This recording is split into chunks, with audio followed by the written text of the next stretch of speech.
graphed here, we see the function y equals f of x. And then we're asked some questions about f of x. We're asked to find some function values, then we're asked to find some values of x given information about the function. Later on, we're going to state the domain and range, and then answer one more question about the function. When we're done with these questions, we might have one more thing to think about. But let's just dive in and get started. Find f of minus 3. So we're asked, what is the y value when x is minus 3? 1, 2, minus 3 is right here, but this is the point I'm after where y is equal to minus 2. It's always nice when we write a function down like this that we realize or can remember what functions do. A function takes in an x and gives you a y value. So when I look at f of minus 3, I'm really thinking to myself, hey, that's a y value. X is minus 3, y is minus 2. In fact, I can always think about that as encoding information about an ordered pair. X is minus 3 and y is minus 2. And that's the point I'm talking about. Not this one, because that one's not filled in, which means that point's not included in my graph, but this one is. Find f of 2 in that same way. X is 2. Well, it turns out y is also 2. Find any x values where f of x equals 5. So I'm looking for x's that when I plug them into the function, I get a y value of 5. And so that's really what I'm thinking about. I'm looking for anywhere where y is equal to 5. So 1, 2, 3, 4, and 5. And if I look at any place where y could be 5, I see there's only one point on the graph of the function, and it happens to be at where x is also 5. So the only x that works there is x equals 5. Find any x value where f of x equals minus 2. So again, I'm thinking about where y is equal to minus 2. I see that there's a large part of the graph here where the graph is constant at minus 2. So there are a lot of x's that work here. In fact, all I have to do is think about the x's that are between this place and that place, being very careful about what to include and what not to include. So let's see, that's minus 1, minus 2, minus 3, minus 4, minus 5, minus 6. So any x in the interval starting at minus 6, but not including minus 6 with that open circle, and ending at minus 3, and including minus 3. Those are all of the places where f of x equals minus 2. If you pick any x on this interval, plug it into the function, you get out minus 2. Okay, so on this board, I have the same function graph with just two more questions to answer. I'm asked to state the domain and the range. So looking for x's that I can use the function to evaluate, and then I'm looking for the y values that I get out of the function.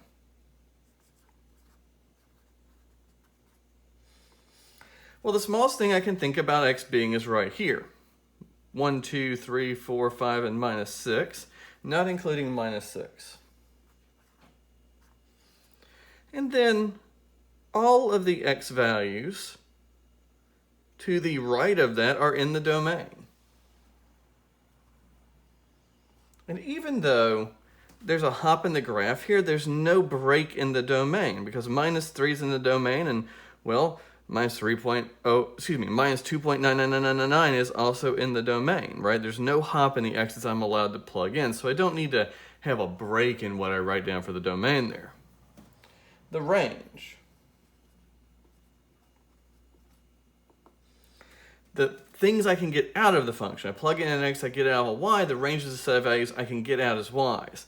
And so when I'm looking at the range, well, if I look right here, I can get out minus 2. I can't get anything that's just a little bit less than minus 2, and I can't get out anything that's a little bit more than minus 2. I can get out the single value minus 2. So I need to write a single value down because there's a huge gap between minus 2 and then the next thing in the range would be 0. Well, when you're writing down a domain or a range that includes a single value, we tend to put that single value in curly brackets, saying it's a set, right? It's just that one value. In fact, if I had any finite number of values, say I had to write down that minus 2 and positive 2 were in a range. It doesn't apply here, but I'd write minus 2 comma 2. Letting my reader know that those are single values in a set. All right, and then the range picks up. I have that single value at -2, and then I get out 0, and after that, I get out any y value I want. So from 0 to infinity. So there are my domain and range.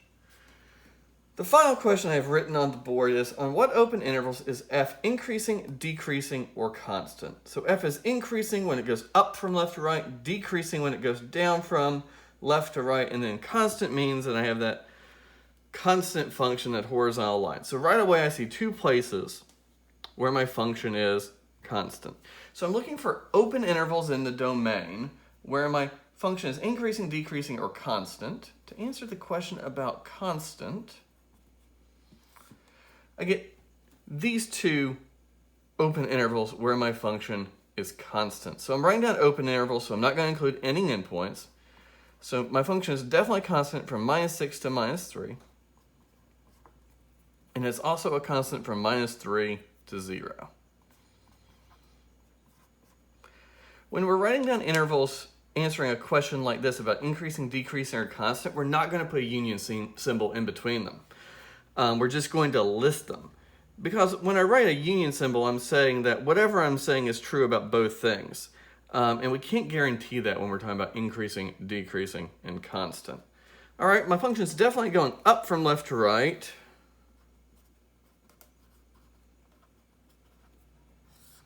On the interval from 0 to infinity, and it is never decreasing. Running out of room here, decreasing. All right, so those nice 6 questions about the function we have written down. I just want to talk, or we've answered, I just want to talk about one more thing in regards to this function. So when I see a function like this, I see 1, 2, 3 distinct pieces, right? And my mind's already thinking about a piecewise function. Earlier in this section, you actually graphed piecewise functions. You looked at a equation that defined a piecewise function, right? You had different intervals in the domain and different relationships there. And I thought what we'd do at the end of this video is try to write down a piecewise function that would generate this graph.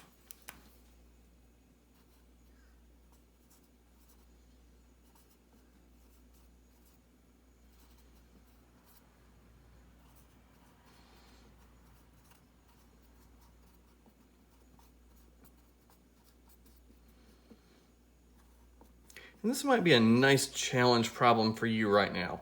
So why don't you pause the video and see if you can write down a piecewise defined function that gives us back this graph. Make sure to state the rule for each interval in the domain and the interval in the domain.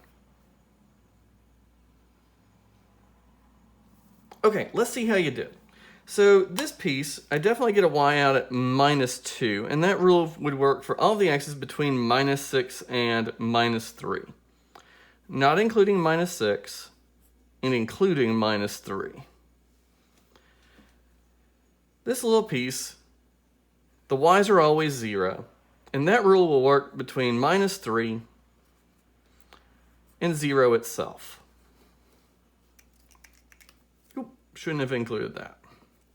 All right, nice little open circle there right between -3 and 0. And anyway, when I look at a piecewise defined function, I should only include the x's in one spot. So if that's an equal to, that shouldn't be for sure. All right, so now I gotta figure out what's going on here. And in our next unit, we actually talk about equations of lines. But if I think about what's going on here, if I plug in x is 1, I get out y is equal to 1. If I plug in x is equal to 2, I get out y is equal to 2. Every time I plug in an x, I get out the same value for y, so y is equal to the x value.